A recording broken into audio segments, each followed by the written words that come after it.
This episode of Destructoid is brought to you by Gamefly. Coming up on Destructoid, Mr. Destructoid is in yet another video game. Battlefield 3 is kicking ass at pre-orders, and we've got a Summer of Arcade Rodeo Roundup. Yeehaw! All this and more coming up on Destructoid.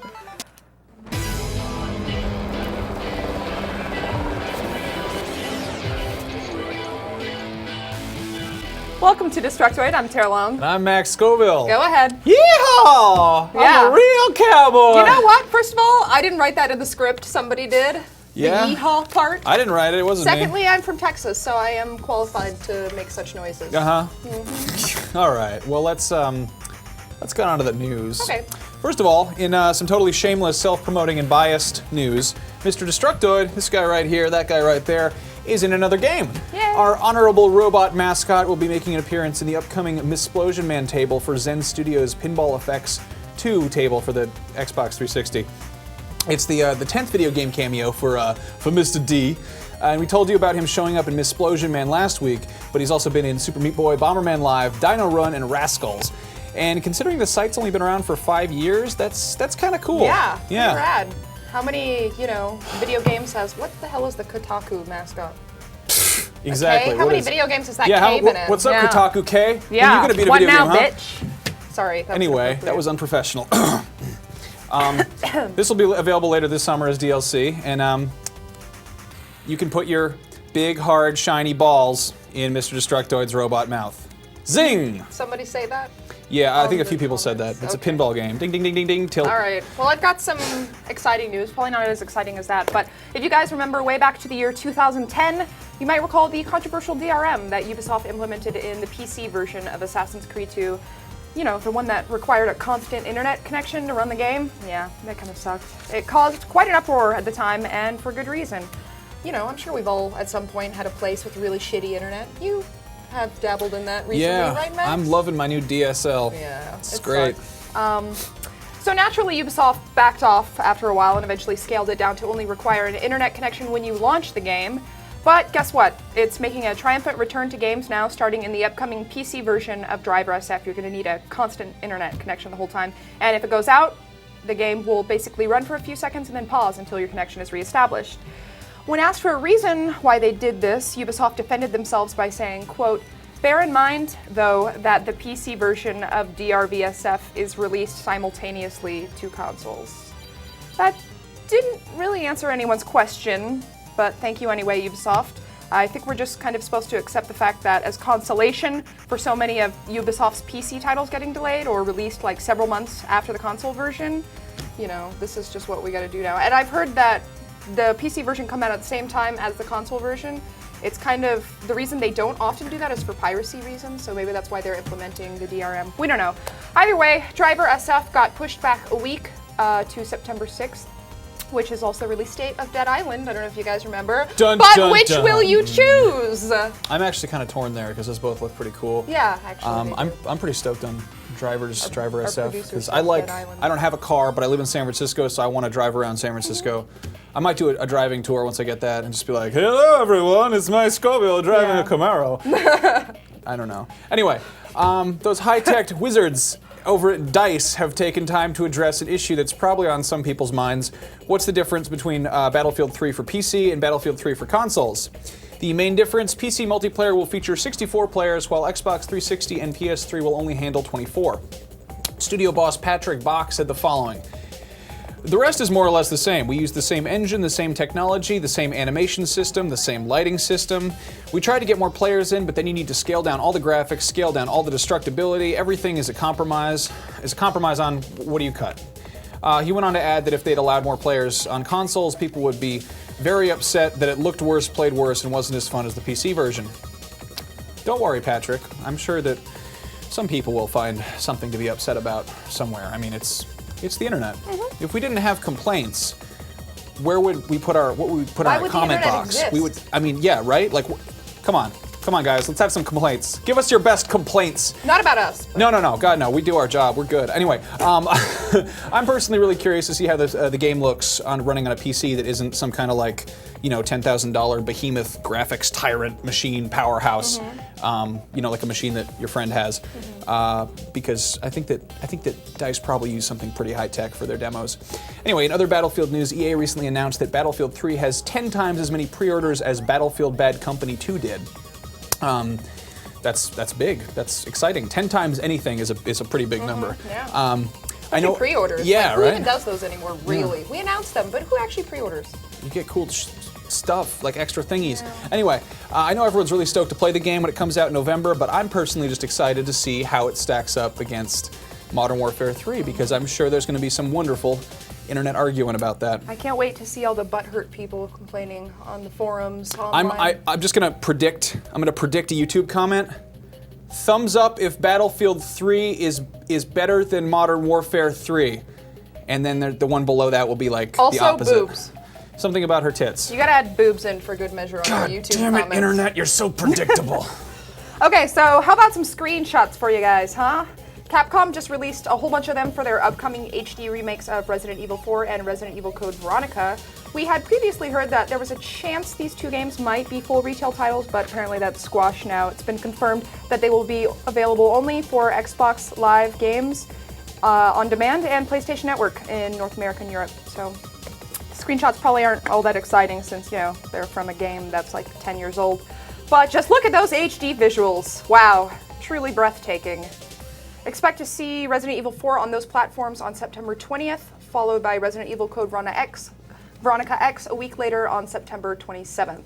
Both of those are priced at $19.99 or 1,600 Microsoft points. And producers note, Resident Evil 4 is one of the best games ever, and I know Jonathan Holmes was also a huge fan because he used to play it non-stop at the Detroit HQ. I don't know.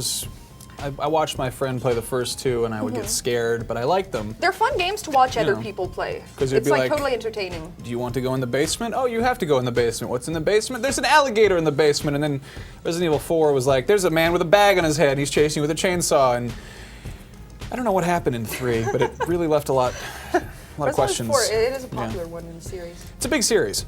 It is. Anyway, speaking of smaller series, Xbox Live's Summer of Arcade event is now in full swing, and I guess it's time we give you a full rundown of what's happening there. Exciting. Of the 5 games in the lineup, 2 have officially been released, Bastion and From Dust. Bastion came out about 2 weeks ago, and at first glance it might look like a cute little isometric hack-and-slash RPG, but upon closer inspection there are 2 rather unique twists. First, the game has a narrator who describes the action in the game as it's happening. So he'll be like, the kid gets up and puts on his pants, and oh man, here comes a ghost. And then second, the levels kind of spring up around you as you progress through them. And a good portion of them is destructible, so you can, hit stuff with hammers and get stuff out of it, and it's cool. Anyway, our very own Jim Sterling gave the game a 6.5 out of 10, saying that the game is certainly worth buying and that it's fun enough for what it is, but it does not, transcend and become this kind of artistic, brilliant thing that the game would like you to believe it is. So if you go in expecting like a little hack and slash RPG, you're probably gonna have a great time, but if you expect a masterpiece, you might be disappointed. My friend played it and said he couldn't stand the narration, but apparently you can turn it off. Yeah, the narration is kind of so-so. I really like the music. The music is fantastic. So we're going to talk more about Summer of Arcade when we come back, especially From Dust and Insanely Twisted Shadow Planet.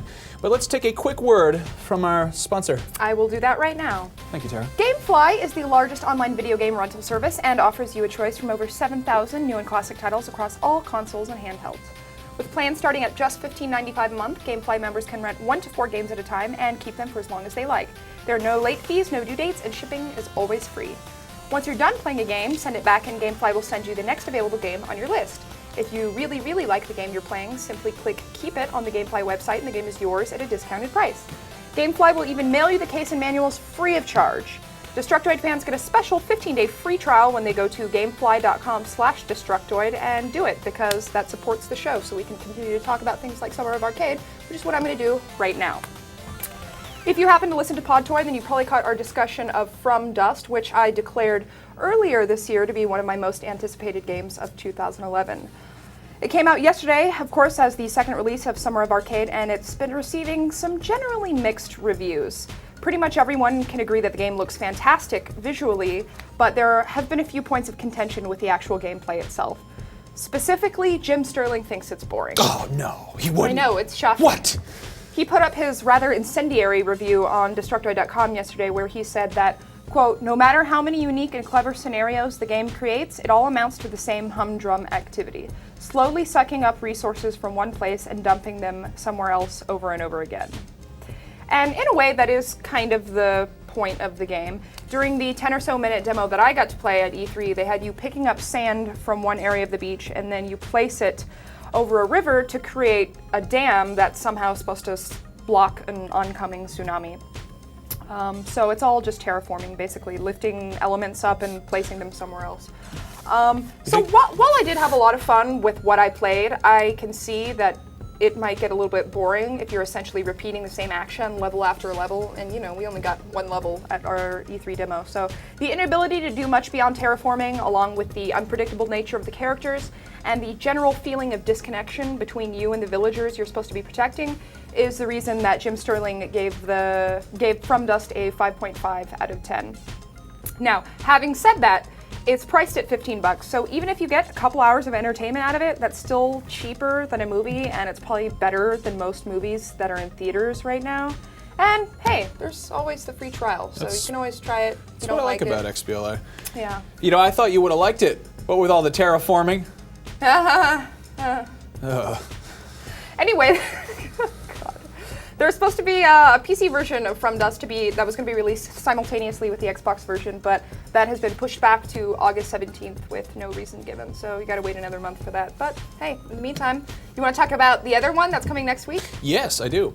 The next release is Insanely Twisted Shadow Planet, which is scheduled for a release on August 3rd, despite a brief hiccup this morning when it was mysteriously available for purchase on XBLA. Yeah, some of you might have gotten it. Yeah, maybe you did. The game looks like Limbo meets Invader Zim, and you control a flying saucer that's going around an insanely twisted shadow planet.